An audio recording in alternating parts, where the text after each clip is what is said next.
everybody, Megan here with College Uncomplicated. So what we're going to focus on today is an application calendar. You don't just need to know what to do, but you need to know when to do it. In this video I'm going to map out everything from freshman to senior year. I get so many questions. Megan, when should I start working on my essay? Megan, when should I take the SAT? Megan, when should I turn in my application? A general rule of advice is to start thinking about it as early as possible. The earlier, the better. That way if you mess up, you have time to fix it. Megan, what could I possibly be doing freshman year? It's 4 years before I go to college. If you focus on these 3 major goals during freshman year, I can guarantee you that your college application process during senior year will be a lot simpler. Number 1, freshman year is a great time to start paying attention to what your interests are in. Start talking to teachers. Try and navigate the field as best as you can. You also might want to create a preliminary resume based on those interests. See where your resume is lacking and then fill those holes during your 4 years of high school. Number 2, keep up those grades. You should pay particular attention to getting into college prep classes in the fields that you're interested in. A lot of people don't get off to a good start and then spend the rest of their 4 years making up those grades. You don't want to be the student that's like, oh my god, freshman year you did terrible, now it's senior year and I have to spend this whole time making up my grade. Don't be like that. You don't want to be worrying about your grades while you're worrying about applying to college. Number 3, get involved. Find a club that you're really interested in, but is also relevant to the career field that you think you might want to go into. Also find one activity outside of school. At the end of the year, try and run for one leadership position in either of those activities. Or both! College admissions love to see leadership abilities. Not to the summer after freshman year. Thought you're off the hook, right? No. So because you don't have school during the summer, you should really work on making it count as much as possible. You could volunteer, get your own job, do research at a local university, shadow a veterinarian, create a magazine, start your own project. Because you have the time, work on something that you've always been wanting to do. Your initiative will really impress admissions committees. Before you forget, you should update your resume with your freshman year accomplishment. Also spend this time researching contests and awards that you can compete for. Just add that little gold star to your resume. I also highly suggest making your first college list at this time. You don't have to do any extensive research, but just start dipping your toe in the water. We'll talk about in a later episode how to create a good college list so you can compare colleges very easily. This is also a good time to kind of start having those tough conversations with your parents. Discuss with them about whether or not they're going to help you pay for college, and then also what is an appropriate savings plan for your family, which in turn could affect the colleges that you put on your college list. So that's it for freshman year. Now on to sophomore year. So sophomore year kind of acts as an extension of freshman year in relation to your college application. Number 1, continue keeping those grades up. Duh. Number 2, continue staying active in the organizations that you joined freshman year and gaining those leadership roles.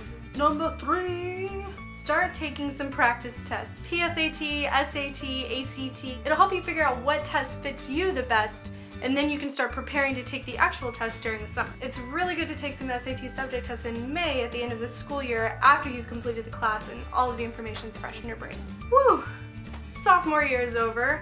Now on to summer, and again, you ain't off the hook. So your major goal for the summer after sophomore year is 3 words: standardized test prep. And I'll do a later video on how to pick a good SAT prep course, what kind of scores you should aim for, and how many times you should take the test. Also start trying to narrow down your college list as well as creating a good organization system for when you start applying for college. The easiest and simple way is just creating manila folders and printing out all of the information that you find, slipping them into the manila folders labeled for each college. Another really good tip in order to be proactive is to start reaching out to colleges that really interest you. Start by researching college visit days and events for prospective students for the colleges on your college list. And just as last summer, continue volunteering, working at a job, or working on your own special project. Now on to junior year. Sorry juniors, but junior year pretty much equals test taking time. First step, the PSAT, or the NMS.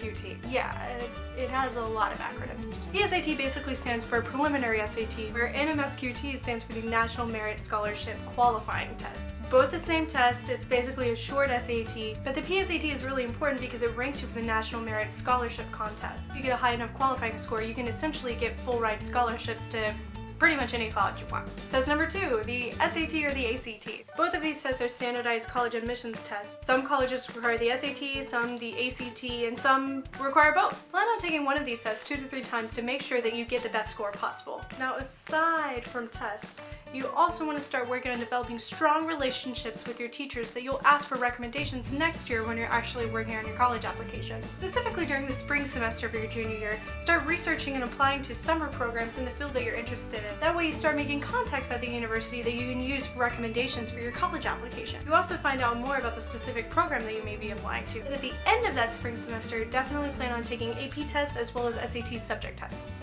So now we're at the summer right before your senior year. Yes, it's gonna be a busy summer. You want to get as much done during the summer before your senior year so you can actually enjoy senior year rather than working on these college applications. That means complete as much as possible. Resumes, essays, portfolios, get as much done now as you can. Believe me, you will thank me later. Don't be like high school Megan. Oh my god, I have so much to do in senior year and I haven't taken my SAT or got my recommendations or wrote my essays.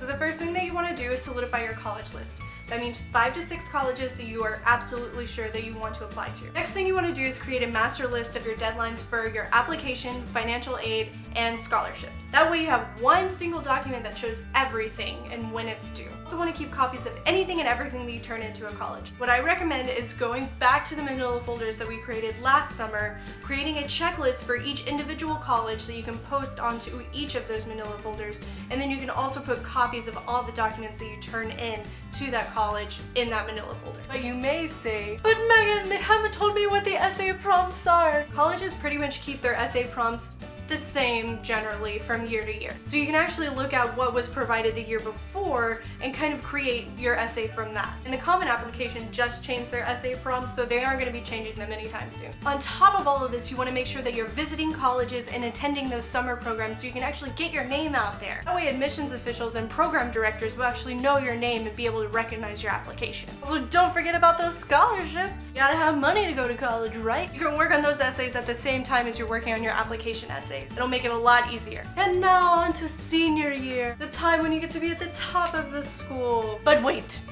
you still got some college stuff to do. Number 1, first thing you need to do fall semester is make sure that you get those SATs, ACTs, SAT subject tests out of the way. Number 2, finalize those essays with an instructor whom you really trust and will give you constructive feedback. Number 3, you may also want to ask that instructor for a recommendation letter. Remember, you will probably need 2 to 3 recommendation letters. While you're doing all of this, keep in mind that you need to aim to turn in your application at least 1 month early. Now it's on to winter break, and what you're thinking of now is money. That means scholarship applications. Do your research, write those essays, crank them out. Also prepare your FAFSA and your CSS profile if your school asks for it. And don't forget to send in those mid-year reports. Now on to senior year spring semester. First things first, turn in your FAFSA as soon as possible. The application opens January 1st. And now you gotta wait. You should receive your admissions decisions by March or April. This is also the time that you may need to apply for campus housing or honor programs, either with your admissions decision or a little bit after you'll receive your financial aid package. Make sure to compare your financial aid packages between universities because tuition may be higher at one university, but they could be offering you more in scholarships, grants, etc. And most deadlines to select the university you want to go to are around May 1st. And all you gotta do is take those last AP tests, fill out the enrollment paperwork, and guess what? You're in college. Thank you so much for listening to this super long video. I hope you enjoyed and learned a little bit. Make sure to like and subscribe if you did. You can also like us on Facebook or follow us on Twitter at College Uncomplicated. Next week we will be going into more detail about your overall college application strategy. Don't miss out.